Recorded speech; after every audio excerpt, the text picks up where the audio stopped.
ಪ್ರಕಾಶ್ ಅಣ್ಣ ಹುಟ್ಟಿದವರಿಗೆ ಬೇಕೇ ಬೇಕು, ಸ್ಥಾನ ಬೇಕು, ಸಚಿವ ಸ್ಥಾನ ಹುಟ್ಟಿದವರಿಗೆ ಪ್ರಕಾಶ್ ಅಣ್ಣ ಹುಟ್ಟಿದವರಿಗೆ ಏನು ಇವತ್ತು ಮತ್ತೆ ಮನವಿ ಮಾಡಿದ್ರೆ ಇವತ್ತು ಏನು ಮನವಿ ಮಾಡಿದ್ರೆ ಇವತ್ತೇನು ಮನವಿ ಅಂದ್ರೆ ನಮ್ಮ ಚಿಕ್ಕೋಡಿ ಸದನ ಮತಕ್ಷೇತ್ರದಾಗ ಮತ್ತೆ ಈ ಗಡಿ ಭಾಗದಾಗ ಏನು ಒಂದು ನಮ್ಮ ನಾಯಕರಾದಂತ ಪ್ರಕಾಶ್ ಅಣ್ಣ ಹುಟ್ಟೇರಿ ಅವರು ಕಳೆದ 5 ದಶಕಗಳಿಂದ ಕಾಂಗ್ರೆಸ್ ಪಕ್ಷದಲ್ಲಿ ನಿಷ್ಠಾವಂತ ಕಾರ್ಯಕರ್ತನಾಗಿ ಒಂದು ಸೇವೆಯನ್ನು ಮಾಡಿದರು.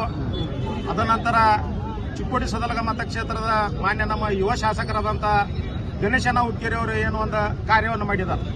ಮತ್ತು ಪಕ್ಷಕ್ಕಾಗಿ ನಿಷ್ಠೆಯಿಂದ ಮಾನ್ಯ ನಮ್ಮ ನಾಯಕರಾದಂಥ ಹಿರಿಯರಾದಂಥ ಪ್ರಕಾಶ್ ಅಣ್ಣ ಹುಕ್ಕೇರಿ ಅವರು ಏನು ನಡ್ಕೊಂಡವರು ಪಕ್ಷಕ್ಕಾಗಿ ಒಂದು ತ್ಯಾಗ ಮನೋಭಾವದಿಂದ ಪಕ್ಷದ ಹೈಕಮಾಂಡ್ ಏನು ಹೇಳಿದ ಪ್ರಕಾರ ಇಲ್ಲಿವರೆಗೆ ನಡ್ಕೊಂಡು ಬಂದರು. ಇದನ್ನೆಲ್ಲ ಪರಿಗಣಿಸಿ ಇವತ್ತು ನಮ್ಮ ಗಡಿ ಭಾಗಕ್ಕೆ ಮತ್ತು ಮಾನ್ಯ ನಮ್ಮ ನಾಯಕರಾದಂಥ ಪ್ರಕಾಶ್ ಅಣ್ಣ ಹುಕ್ಕೇರಿ ಅವರಿಗೆ ಮತ್ತು ಗಣೇಶಣ್ಣ ಹುಕ್ಕೇರಿ ಅವರಿಗೆ ಇಬ್ಬರಲ್ಲಿ ಯಾರಿಗೂ ಕೂಡ ಸೀನಿಯರ್ ಪ್ರಕಾರ ಬಂದ್ರೆ ಪ್ರಕಾಶ್ ಅಣ್ಣ ಹುಕ್ಕೇರಿ ಅವರಿಗೆ ಕೂಡಲಿ ಮಂತ್ರಿ ಸ್ಥಾನ, ಯುವಕರ ಮುಖಾಂತರ ಬಂದ್ರೆ ಮಾನ್ಯ ನಮ್ಮ ನಾಯಕರಾದಂತ ಗಣೇಶಣ್ಣ ಹುಕ್ಕೇರಿ ಅವರಿಗೆ ಮಂತ್ರಿ ಸ್ಥಾನ ಕೊಡಬೇಕು.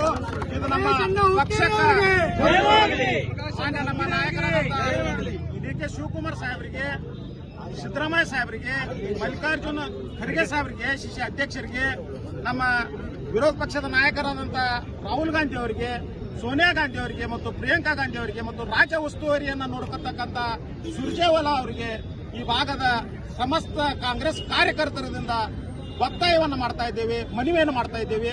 ಈಗ ಯಾವುದೇ ಸಂದರ್ಭದಾಗ ಮಾನ್ಯ ನಮ್ಮ ನಾಯಕರಾದಂಥ ಪ್ರಕಾಶ್ ಅಣ್ಣ ಹುಕ್ಕೇರಿಗೆ ಇರಲಿ ಅಥವಾ ಗಣೇಶ್ ಅಣ್ಣ ಹುಕ್ಕೇರಿ ಅವರಿಗೆ ಸಚಿವ ಸ್ಥಾನ ಕೊಟ್ಟ ಕೊಡಬೇಕಂತ ಹೇಳಿ ಅವರಲ್ಲಿ ಕಳಕಳಿ ಮನವಿ ಮಾಡ್ತಾ ಇದ್ದೀವಿ. ಕೊಡದಿದ್ರೆ ಏನ್ ಮಾಡ್ತಾರೆ? ಒಂದ್ ವೇಳೆ ಸಿಗ್ಲಿಲ್ಲ ಅಂದ್ರೆ ಏನ್ ಮಾಡೋದು ಅನ್ನೋದು ಪ್ರಶ್ನೆ ಇಲ್ಲ.